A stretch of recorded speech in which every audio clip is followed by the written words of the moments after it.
ദൈവത്തിൻ്റെ അതിപരിശുദ്ധ നാമം വാഴ്ത്തപ്പെടുമാറാകട്ടെ. ഈ പുതിയ വർഷത്തിൽ നമുക്ക് വീണ്ടും പൂർണ്ണിമനയുമായി ദൈവത്തിൻ്റെ സന്നിധിയിൽ നിൽക്കുവാൻ കർത്താവ് ഒരുക്കിയതായ നല്ല അവസരത്തിനായി ഞാൻ ദൈവത്തെ സ്തുതിക്കുന്നു, സ്തോത്രം ചെയ്യുകയാണ്.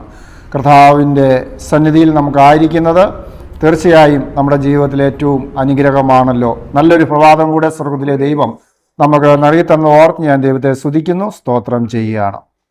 ഇന്നത്തെ ചിന്തയ്ക്ക് ആധാരമായി വെളിപ്പാട് പുസ്തകം 1-ാം അധ്യായം അതിൻ്റെ 1-ാം വാക്യം ഇപ്രകാരം പറയുന്നു: യേശുക്രിസ്തുവിൻ്റെ വെളിപ്പാട് വേഗത്തിൽ സംഭവിക്കുവാനുള്ളത് തൻ്റെ ദാസന്മാരെ കാണിക്കേണ്ടതിന് ദൈവം അത് അവന് കൊടുത്തു. അവൻ അത് തൻ്റെ ദൂതൻ മുഖാന്തരം അയച്ച് തൻ്റെ ദാസനായ യോഹന്നാന് പ്രദർശിപ്പിച്ചു. സ്തോത്രം.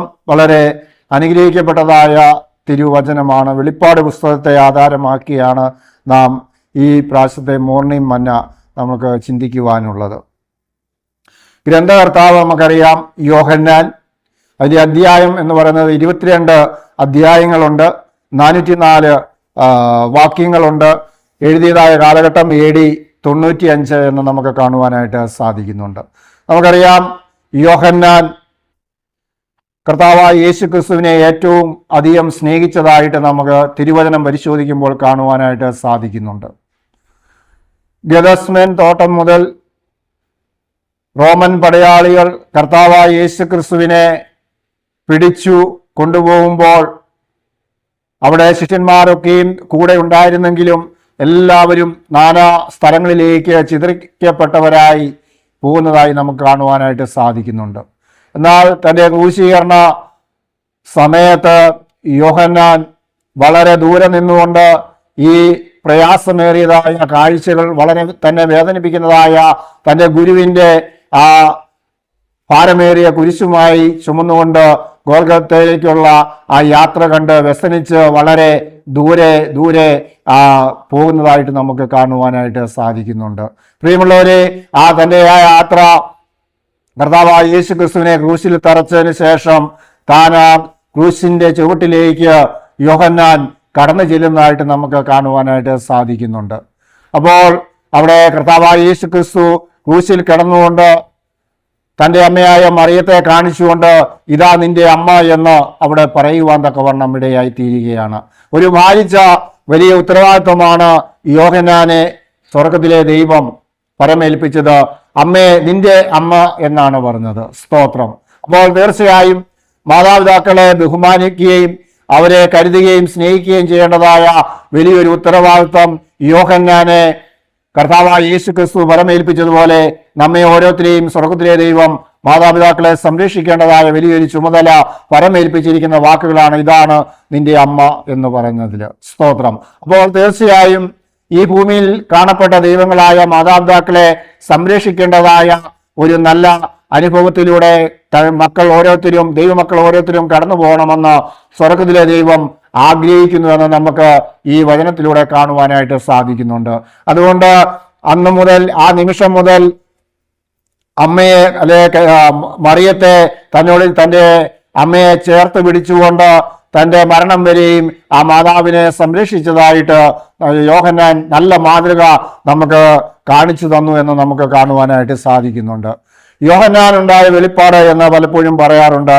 എന്നാൽ ഇവിടെ 1-ാം വാക്യം വായിക്കുമ്പോൾ യേശുക്രിസ്തുവിനുണ്ടായ വെളിപ്പാടാണ് എന്ന് നമുക്ക് കാണുവാനായിട്ട് സാധിക്കുന്നുണ്ട്. ചില ആൾക്കാർ വെളിപാടെന്ന് പറയാറുണ്ട്. അത് വളരെ തെറ്റാണ്. വെളിപാട് വേറെ, വെളിപ്പാട് വേറെ. അപ്പോൾ യേശുക്രിസ്തുവിനുണ്ടായതായ വെളിപ്പാടും വേഗത്തിൽ സംഭവിക്കാനുള്ളതായ തൻ്റെ ദാസന്മാരെ കാണിക്കേണ്ടതിന് ദൈവം അത് അവന് കൊടുത്തു എന്ന് നമുക്ക് കാണുവാൻ സാധിക്കുന്നു. അതിനുശേഷം അവൻ അത് ദൂതൻ മുഖാന്തരം അയച്ച് തൻ്റെ ദാസനായ യോഹന്നാന് പ്രദർശിപ്പിക്കുവാൻ തക്കവണ്ണം ഇടയായി തീർന്നു. വളരെ അനുഗ്രഹിക്കപ്പെട്ട ഒരു കർത്താവിൻ്റെ ദാസനാണ് യോഹന്നാൻ എന്ന് നമുക്ക് കാണുവാനായിട്ട് സാധിക്കുന്നുണ്ട്. യോഹന്നാൻ സുവിശേഷം 1 എഴുതി, 3 ലേഖനങ്ങൾ എഴുതി, അവസാനത്തെ പുസ്തകമായ വെളിപ്പാട് പുസ്തകവും താൻ കണ്ടതും കേട്ടതുമായ കാര്യങ്ങളെ എഴുതി വെക്കുവാൻ തക്കവണ്ണം ദൈവത്തിന്റെ ആത്മാവ് തന്നോട് കൽപ്പിച്ചതൊക്കെയും അത് അനുസരിക്കുന്നതായിട്ട് നമുക്ക് കാണുവാനായിട്ട് സാധിക്കുന്നുണ്ട്. പ്രിയമുള്ളവരെ, ആ സമർപ്പണ ബോധത്തോടുകൂടെ ആ കർത്താവിനെ ഏറ്റവും അധികം സ്നേഹിച്ചതായ ശിഷ്യൻ അപ്പോൾ യോഹന്നാൻ കരുതി കർത്താവായ യേശു ക്രിസ്തു എന്നെയാണ് ഏറ്റവും അധികം സ്നേഹിച്ചതെന്ന്. അതുപോലെ ഇന്ന് ഈ പ്രഭാതത്തില് നമുക്ക് ഓരോരുത്തർക്കും യോഹന്നാനെ പോലെ പറയുവാൻ സാധിക്കണം, എന്നെ ആണ് ഏറ്റവും അധികം കർത്താവായ യേശു ക്രിസ്തു സ്നേഹിക്കുന്നതെന്ന് നമുക്ക് ഈ പ്രഭാതത്തില് പറയുവാനായിട്ട് സാധിക്കുന്നെങ്കിൽ യോഹന്നാനിലൂടെ പല കാര്യങ്ങൾ ചെയ്തതുപോലെ തീർച്ചയായും നമ്മളിൽ ഓരോരുത്തരിലൂടെയും അനേക കാര്യങ്ങളെ ചെയ്യുവാൻ തക്കവണ്ണം സ്വർഗത്തിലെ ദൈവം നമ്മെ ബലപ്പെടുത്തും, അനുഗ്രഹിക്കുമെന്ന് നമുക്ക് കാണുവാനായിട്ട് സാധിക്കുന്നുണ്ട്. അപ്പോൾ അവിടെ എന്താണ് കൊടുത്തതെന്ന് 2-ാം വാക്യം പറയുന്നുണ്ട്, അവൻ ദൈവത്തിന്റെ വചനവും യേശുക്രിസ്തുവിന്റെ സാക്ഷ്യവുമായി താൻ കണ്ടതൊക്കെയും സാക്ഷീകരിച്ചു എന്ന് നമുക്ക് കാണുവാനായിട്ട് സാധിക്കുന്നുണ്ട്. അതിനുശേഷം ഈ പ്രവചനത്തിലെ വാക്കുകളെ വായിച്ച് കേൾക്കുന്നവരും അതിൽ എഴുതിയിരിക്കുന്നവരും പ്രമാണിക്കുന്നവരും ഭാഗ്യന്മാർ, സമയം അടുത്തിരിക്കുന്നു. നമ്മുടെ മുമ്പിൽ ഇനി അധികം സമയമില്ല. ഈ ലോക സംഭവങ്ങളൊക്കെയും വിളിച്ചു പറയുന്നത് കർത്താവായ യേശു ക്രിസ്തുവിന്റെ വരവ് ഏറ്റവും അടുത്തിരിക്കുന്നുവെന്ന് നമുക്ക് കാണുവാനായിട്ട് സാധിക്കുന്നുണ്ട്. പ്രിയമുള്ളവരെ, നാം ഒരുക്കമുള്ളവരായിട്ടാണോ നാം ജീവിക്കുന്നത് എന്ന് സ്വയം പരിശോധിക്കേണ്ടതായ സമയം അടുത്തിരിക്കുന്നുവെന്ന് തിരുവചനം നമ്മെ ഓർമ്മപ്പെടുത്തുകയാണ്. നമുക്കറിയാം, ഈ തിരുവചനം 66 പുസ്തകമുണ്ട്. പഴയ നിയമം 39 പുസ്തകം, അതിൽ 32 പേര് 39 പുസ്തകം പഴയ നിയമം എഴുതുവാൻ ഇടയായി തീർന്നു. 27 പുസ്തകം പുതിയ നിയമം, അത് 8 പേര് എഴുതുവാൻ തക്കവണ്ണം ഇടയായി തീർന്നു. അങ്ങനെ 66 പുസ്തകങ്ങൾ എഴുതിയതായ ഈ സത്യവേദ പുസ്തകം എന്ന ദൈവത്തിന്റെ വചനം നമ്മുടെ കൈകളിൽ എത്തിച്ചേർന്നിരിക്കുകയാണ്. അപ്പോൾ വേറെ ലോകത്തിൽ എങ്ങും ഇല്ലാത്തതായ ഒരു പേരാണ് സത്യവേദ പുസ്തകം. ഇതിൽ എഴുതിയിരിക്കുന്ന സകല കാര്യങ്ങളും സത്യമായതുകൊണ്ട് മാത്രമാണ് സത്യവേദ പുസ്തകം എന്ന് എഴുതുന്നത്. ലോകത്തിൽ അനേക പുസ്തകങ്ങളുണ്ട്, അനേക മഹാന്മാർ എഴുതിയതായ പല കാര്യങ്ങളുണ്ട്. അതിലൊന്നും സത്യവേദ പുസ്തകം എന്ന് എഴുതിയിട്ടില്ല. അവിടെ അതിന്റെ പേരുകൾ മാത്രമേ എഴുതിയിട്ടുള്ളൂ. അതിനകത്ത് സത്യമുണ്ടാകാം, അല്ലെങ്കിൽ ഇല്ലാതിരിക്കാം. എന്നാൽ ദൈവത്തിന്റെ തിരുവചനം നമ്മൾ പറയാം, ദൈവത്തിന്റെ ആത്മാവിനാൽ പ്രേരി ആയി 40 പേര് 40 സ്ഥലങ്ങളിൽ ഇരുന്ന് 1600 വർഷങ്ങൾ കൊണ്ട് ഈ തിരുവചനം എഴുതുവാൻ തക്കവണ്ണം ഇടയായിത്തീരുന്നു. എന്നാൽ എഴുതിയവർ പരസ്പരം കണ്ടിട്ടുള്ളവരോ പരസ്പരം ചോദിച്ചിട്ടോ അല്ല ഇത് എഴുതിയത്.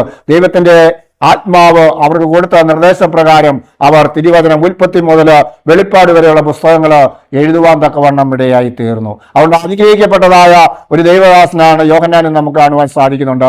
തന്റെ അവസാന പുസ്തകമായ ഈ പുസ്തകം യോഹന്നാന് പത്മോസ് ദ്വീപിൽ വെച്ച് ആ ഇരുട്ടറയിൽ താൻ ഏകനായി ഇരിക്കുന്നതായ സമയത്ത് ദൈവത്തിന്റെ ആത്മാവ് അവിടെ തനിക്ക് കണ്ടതും കേട്ടതുമായ കാര്യങ്ങളെ അവിടെ വെളിപ്പെടുത്തിയിരിക്കുന്നുവെന്ന് നമുക്ക് കാണുവാനായിട്ട് സാധിക്കുന്നുണ്ട്.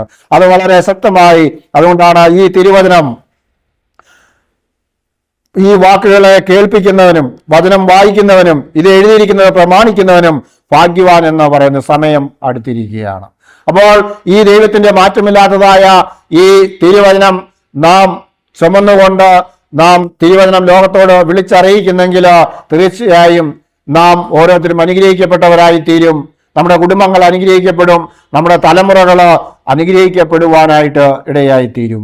പ്രിയമുള്ളവരെ, തീർച്ചയായും ഈ കറുത്ത ബൈൻഡിട്ട ഈ പുസ്തകം നീ ചുമന്നുകൊണ്ട് നടക്കുന്നെങ്കിൽ നിന്നെ ചുമക്കുവാൻ ഈ വചനത്തിന് കഴിയുമെന്ന് തിരുവചനം തെളിയിച്ചിട്ടുണ്ട്. അപ്പോൾ അനേകരുടെ വീഴ്ചയിൽ നിന്നും പാപത്തിന്റെ അന്ധകാരത്തിൽ നിന്നും അവരെ വീണ്ടെടുക്കുവാൻ തക്കവണ്ണം കർത്താവായ യേശു ക്രിസ്തു തന്റെ അവസാനത്തുള്ളി രക്തത്തോളം കാൽവരി ക്രൂശില് ഊറ്റിക്കൊടുത്തത് നമുക്ക് ഓരോരുത്തർക്കും വേണ്ടിയാണ്. പ്രിയമുള്ളവരെ, തീർച്ചയായും ആ ക്രിസ്തുവിന്റെ വലിയ സ്നേഹം നാം പങ്കുവെച്ചുകൊണ്ട് നാം ഓരോരുത്തരും ദൈവത്തിന്റെ സന്നിധിയിൽ ആയിരിക്കുന്നെങ്കിൽ ഈ തിരുവചനം വായിക്കുവാനും കേൾക്കുവാനും മറ്റനേകരോട് പറയുവാനും ഉള്ളവര് ആയിട്ട് നമ്മെ ദൈവം തെരഞ്ഞെടുത്തിരിക്കുന്നെങ്കിൽ നാം തീർച്ചയായും മഹാഭാഗ്യമുള്ളവരാണ്. ഈ ദൈവത്തെ കണ്ടുമുട്ടിയതാണ് നമ്മുടെ ജീവിതത്തിലെ ഏറ്റവും വലിയ മഹാഭാഗ്യമെന്ന് നമുക്ക് കാണുവാനായിട്ട് സാധിക്കുന്നുണ്ട്. അതുകൊണ്ട് ഈ പ്രവചനം വായിച്ചു കേൾപ്പിക്കുക, മറ്റുള്ളവരുടെ ദൂതറിയിക്കുക, ഈ സുവിശേഷത്തിൽ പറഞ്ഞതായ ദൈവത്തിന്റെ വചനം യഥാർത്ഥമായി പാലിക്കുവാൻ തക്കവണ്ണം അനേകർക്ക് ആഹ്വാനം കൊടുക്കുക എന്നുള്ള ശ്രേഷ്ഠമായ പദവിയിലായിരിക്കുന്ന പാസ്റ്റർമാര് അത് ആ ശുശ്രൂഷ ചെയ്യുന്ന എല്ലാവരെയും സ്വർഗത്തിലെ ദൈവം അനുഗ്രഹിക്കുന്നതായിട്ട് നമുക്ക് കാണുവാനായിട്ട് സാധിക്കുന്നുണ്ട്.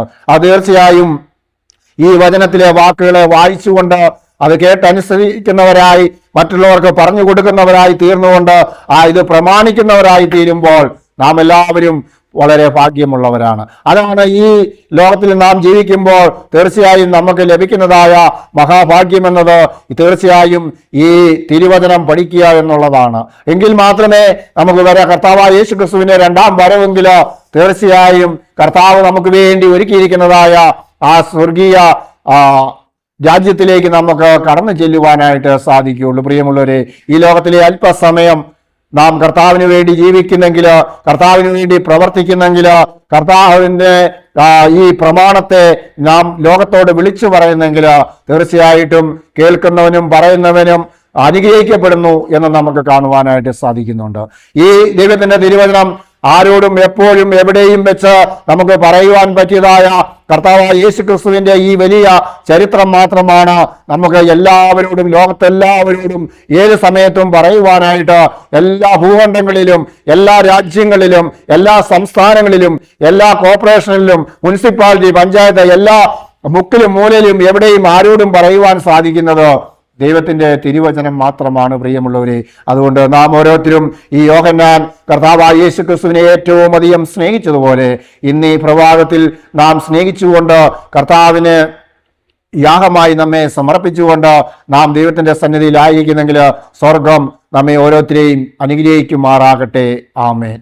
ഇന്ന് തിരുവചനം കേട്ട എല്ലാ പ്രിയപ്പെട്ടവരെയും സ്വർഗത്തിലെ ദൈവം അനുഗ്രഹിക്കുമാറാകട്ടെ. നമുക്ക് പ്രാർത്ഥിക്കാം. കാരുണ്യവാനായ ഞങ്ങളുടെ സ്വർഗീയ നല്ല പിതാവേ, ഈ നല്ല പ്രഭാത സമയത്തിനായി അടിയങ്ങൾ സ്തുതിക്കുന്നു, സ്തോത്രം ചെയ്യുകയാണ്. ഇന്ന് തിരുവചനം കേട്ടിരിക്കുന്ന എല്ലാ പ്രിയപ്പെട്ടവർക്കായി സ്തോത്രം. ഇന്ന് വചനം കേട്ടിരിക്കുന്ന എല്ലാ പ്രിയപ്പെട്ടവരെയും സ്വർഗം അനുഗ്രഹിക്കണം, ബലപ്പെടുത്തണമെന്ന് പ്രാർത്ഥിക്കുന്നു. ആരെങ്കിലും രോഗത്താലോ ക്ഷീണത്താലോ പ്രയാസത്താലോ ആയിരിക്കുന്നെങ്കിൽ കർത്താവെ വചനമയച്ച് പൂർണ്ണമായി സൗഖ്യം കൊടുത്ത് പ്രിയപ്പെട്ട ഓരോരുത്തരെയും അങ്ങ് അനുഗ്രഹിക്കുമാറാകണം. അടിയങ്ങൾക്ക് വേണ്ടി ജീവൻ വെച്ച പോൻ യേശു ക്രിസ്തുവിന്റെ നാമത്തിൽ തന്നെ. ആമേൻ. ഇന്ന് തിരുവചനം കേട്ട എല്ലാ പ്രിയപ്പെട്ടവരെയും സ്വർഗത്തിലെ ദൈവം അനുഗ്രഹിക്കുമാറാകട്ടെ. ആമേൻ.